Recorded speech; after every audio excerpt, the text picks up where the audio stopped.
સદ્ગુરુ શ્રી ગોપાળાનંદ સ્વામી. ગોપાળાનંદ સ્વામી સંપ્રદાયના એક મહાન સ્તંભ અને વિશિષ્ટ અંગરૂપ હતા. તેમના જન્મથી જ તેમનું ચરિત્ર અદ્ભુત અને ઐશ્વર્યવાન હતું. તેમના જન્મની આગાહી તેમના દાદાશ્રીને શ્રી ગાયત્રી દેવીએ કરી હતી. ગાયત્રીનું પુરશ્ચરણ કરતાં આ વૃદ્ધને પુરશ્ચરણની પૂર્ણાહુતિને દિવસે સંન્યસ્ત લેવાનો સંકલ્પ હતો. તે જ દિવસે ગાયત્રીની મૂર્તિમાંથી ગાયત્રી દેવીએ દર્શન દઈ તેમને કહ્યું, તમે સંન્યસ્ત લેશો નહીં. તમારે ત્યાં પરબ્રહ્મ પુરુષોત્તમના સંબંધને પામેલા અક્ષરધામના મુક્ત જન્મ ધરવાના છે. આ આગાહી સાંભળતા તેમણે સંન્યસ્ત લેવાનું માંડી વાળ્યું. પછી તેમને ત્યાં પુત્ર થયો. તેનું નામ મોતીરામ ભટ્ટ પાડ્યું અને મોતીરામ ભટ્ટના પુત્ર તરીકે સંવત 1837ના મહાસુદ આઠમને દિવસે ખુશાલ ભટ્ટ એટલે કે પાછળથી ગોપાળાનંદ સ્વામીનો જન્મ ઈડર રાજ્યના ટોડલા ગામે થયો. બાલ્યકાળથી જ યોગ ઐશ્વર્યને વરેલા આ કિશોર ભક્તિભાવથી ભરપૂર હતા. તેમના જ ઘરની પાસે ગોપાળલાલજીનું મંદિર હતું. ત્યાં રોજ સેવા પૂજા માટે તેઓ જતા. આ મૂર્તિને પણ એમની સાથે એવો પ્રેમ બંધાઈ ગયો હતો કે તેમની સાથે નદીએ રોજ નાહવા જાય. તેમનું ધરાવેલું દૂધ પ્રત્યક્ષ પીએ અને એ રીતે અદ્ભુત ઐશ્વર્ય સૌને બતાવે. ટોડલા પાસે 8 ગાંવ દૂર શામળાજીનું ઐતિહાસિક પુરાતન મંદિર છે. આ મંદિરની શામળાજીની મૂર્તિ રોજ રાતે ખુશાલ ભટ્ટ સાથે રમવા આવે અને મંગળા આરતીનો સમય થાય એટલે ફરી મંદિરમાં દાખલ થઈ જાય. એક વખત મંદિરના પૂજારીએ પોતાને કંઈક કામ અંગે બહાર જવાનું હોવાથી મંગળા આરતી રોજના સમય કરતાં વહેલી કરવા મંદિરના દ્વાર ખોલ્યા. ત્યાં શામળાજીની મૂર્તિ જ મંદિરમાં ન મળે. પૂજારીને આશ્ચર્ય થયું. તેથી દ્વાર બંધ કરી તરત જ બહાર આવી બધાને જગાડ્યા અને કહ્યું, શામળાજીની મૂર્તિ નિજ મંદિરમાં નથી. આ વાત સાંભળી સર્વે નિજ મંદિરમાં જોવા દોડ્યા અને દ્વાર ખોલી જોયું તો મૂર્તિ હતી. એથી દરેકને પૂજારીનું કંઈક કપટ હોય તેમ લાગવાથી મૂર્તિના આભૂષણાદિકની તપાસ કરી તો સોનાનું ઝાંઝર તથા જરિયાન ઉત્તરીય વસ્ત્ર નહોતા. પૂજારીને પકડીને સૌ મારવા લાગ્યા. એટલે પૂજારીએ રડતાં રડતાં કહ્યું, મારો કંઈ વાંક નથી, હું કંઈ જાણતો નથી. પણ કોઈ માને જ નહીં. થોડી વારે મૂર્તિમાંથી અવાજ આવ્યો, પૂજારીનો કંઈ વાંક નથી. હું ટોડલામાં ખુશાલ ભટ્ટ પાસે રમવા ગયો હતો. તે ઉતાવળથી અહીં આવતાં ઝાંઝર તેમના ઘરના નવેડામાં પડી ગયું છે અને ઉત્તરીય વસ્ત્ર તથા ચાખડી રસ્તામાં પડી ગયા છે. તે કોઈ માણસને મોકલશો એટલે મળી રહેશે. અત્રે ખુશાલ ભટ્ટના માતુશ્રીને સવારમાં નવેડામાં વાળતાં ઝાંઝર જડ્યું. આથી તેમને આશ્ચર્ય થયું કે આ શું? તેમણે ખુશાલ ભટ્ટને પૂછ્યું, આ ઝાંઝર ક્યાંથી આવ્યું? ખુશાલ ભટ્ટે કહ્યું, રાખી મૂકો, જેનું છે તે હમણાં લેવા આવે છે. થોડી વારે મંદિરનો માણસ આવ્યો અને ઝાંઝરની તપાસ કરી લઈ ગયો. ઈડર રાજ્યના રાજાએ બ્રાહ્મણો ઉપર દર વર્ષે ₹3નો માથાદીઠ કર નાખ્યો. આથી બ્રાહ્મણોને દુઃખ થયું અને આવો ભારે માથાદીઠ વેરો કાઢી નાખવા રાજા પાસે વિનંતી કરવા ગયા. પરંતુ રાજાએ તો તેમનું કહ્યું સાંભળ્યું જ નહીં. છેવટે ખુશાલ ભટ્ટને ચમત્કારી જાણી તેમને પોતાની સાથે ફરી એકવાર રાજા પાસે લઈ ગયા.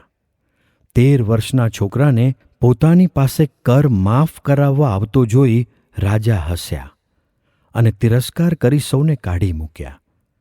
ખુશાલ ભટ્ટે સૌને ધીરજ આપી અને કહ્યું, રાજા પોતે જ હવે આપણને બોલાવશે. તેમણે ગામની બહાર પુરાતની વાવ ઉપર આસન કર્યું અને શ્રીહરિનું ભજન કરતાં 3જો દિવસ થયો. એટલે રાજા, દીવાન તથા બીજા સર્વે અમલદારના ઝાડા પેશાબ બંધ થઈ ગયા. આમ 2-3 દિવસ રહ્યું એટલે સહુ અકળાયા અને આ કોણે કર્યું એવી તપાસ કરવા લાગ્યા. પછી કોઈએ ખબર આપી કે ટોડલાના ખુશાલ ભટ્ટ બહુ જ ચમત્કારી છે અને તેમનો તિરસ્કાર થયો એટલે તેમણે જ આમ કર્યું છે. આથી બધા વાવ પાસે જ્યાં ખુશાલ ભટ્ટ બેઠા હતા ત્યાં આવ્યા અને તેમને ક્ષમા કરવા વિનંતી કરી. ખુશાલ ભટ્ટે કહ્યું, પહેલાં વેરો માફ કરો અને તેનો તાંબાના પતરા ઉપર લેખ કરી આપો કે આ રાજ્યમાં યાવત ચંદ્ર દિવાકરો બ્રાહ્મણો પાસેથી કોઈ જાતનો વેરો લેવાશે જ નહીં. આમ જ્યારે લેખ કરી આપ્યો ત્યારે સૌને સારું થયું. પોતાને ગૃહસ્થાશ્રમમાં રહેવા માટે નિયત કરેલો સમય પૂરો થયો એટલે તેઓ શ્રીજી મહારાજ પાસે આવ્યા. ભાગવતી દીક્ષા લીધી અને ગોપાળાનંદ સ્વામી એવું નામ ધારણ કર્યું. સ્વામી શરૂઆતમાં ઘણું ખરું વડોદરામાં જ રહેતા અને ત્યાં તેમણે ખૂબ જ પ્રતાપ જણાવ્યો. એક વખત વડોદરામાં વિષ્ણુયાગ થતો હતો. તે વખતે કોઈએ પૂછ્યું, યજ્ઞનારાયણ કોઈને પ્રત્યક્ષ દર્શન દે કે નહીં? ત્યારે વેદિયા બ્રાહ્મણે કહ્યું, આહુતિ આપનારો કોઈ સમર્થ પુરુષ હોય તો જરૂર દર્શન દે. આથી બધા સ્વામી પાસે ગયા અને સ્વામીને વિનંતી કરી, આપ યજ્ઞમાં આહુતિ આપો તો યજ્ઞનારાયણ સૌને દર્શન દે. સ્વામીએ આહુતિ આપી અને શ્રી યજ્ઞનારાયણે સૌને પ્રત્યક્ષ દર્શન ઘણીવાર સુધી દીધા. એક વખત વડોદરામાં એક જ્યોતિષી બ્રાહ્મણ હરિભક્તે પોતાની ગણતરી મુજબ જાહેર કર્યું કે આવતી પૂનમનું ગ્રહણ અહીં દેખાશે નહીં. બીજા પંડિતોએ પોતાની ગણતરી કરી. ગ્રહણ દેખાશે એવું જાહેર કર્યું હતું. તેથી આ બ્રાહ્મણે તો આવેશમાં આવી જઈ પ્રતિજ્ઞા કરી, જો મારી ગણતરી ખોટી હોય અને ગ્રહણ દેખાય તો હું મારું માથું ડૂલ કરું. બધા પંડિતો વિમાસણમાં પડ્યા એટલે સર્વે મંદિરમાં સ્વામી પાસે આવ્યા અને તેમને બધી વાત કરી. સ્વામીએ જાણ્યું કે બ્રાહ્મણ હરિભક્તે ખોટી ગણતરી કરી છે અને સાથે સાથે માથાનો સોદો કર્યો છે. અતિ દયાળુ સ્વામીશ્રીએ ખૂબ જ ગંભીર ભાવે પંડિતોને કહ્યું, ગ્રહણ આ બ્રાહ્મણની ગણતરી મુજબ દેખાશે નહીં. બધા પંડિતો આભા બની ગયા અને ઉઠીને ઘેર જઈ વિચાર કરવા લાગ્યા. સ્વામીએ આ ભક્તને પાસે બોલાવી કહ્યું, ભક્તરાજ, માથાના સોદા હવે ન કરશો. ગ્રહણ તો દેખાવાનું છે પણ તમારે માટે મહારાજ અટકાવશે. આ ભક્તને આ સાંભળી અતિ આશ્ચર્ય થયું કે અહો, બ્રહ્માંડની ગતિને પણ ફેરવી શકે એવા આ શક્તિશાળી પુરુષ છે. તેમના ચરણ કમળમાં વંદન કરી તે ઘેર ગયો. સારંગપુરના વાઘા ખાચર વ્યવહારિક સ્થિતિમાં દુર્બળ હતા, પરંતુ સંતોની તથા હરિભક્તોની સેવા માટે પોતાનું સર્વસ્વ તેમણે હોમી દીધું હતું. આથી ગોપાળ સ્વામીએ વિચાર કર્યો, જો વાઘા ખાચરને એક કમાઉ ભાઈ કરી દઈએ તો સારું. એટલે તેમણે એક પથ્થર ઉપર હનુમાનજી કોતરાવી સારંગપુરમાં હનુમાનજીની પ્રતિષ્ઠા કરી. તે સમયે એટલું ઐશ્વર્ય હનુમાનજીની મૂર્તિમાં તેમણે મૂક્યું કે હનુમાનજીની મૂર્તિ ધ્રુજી ઉઠી. આ હનુમાનજીની આજે ઘણી જ માનતા થાય છે અને દેશ દેશાંતરના ઘણા લોકો ભૂત પ્રેતના કષ્ટ નિવારણ માટે અહીં આવે છે. આ હનુમાનજીની પ્રતિષ્ઠા પછી વાઘા ખાચરની સ્થિતિ સુધરી ગઈ.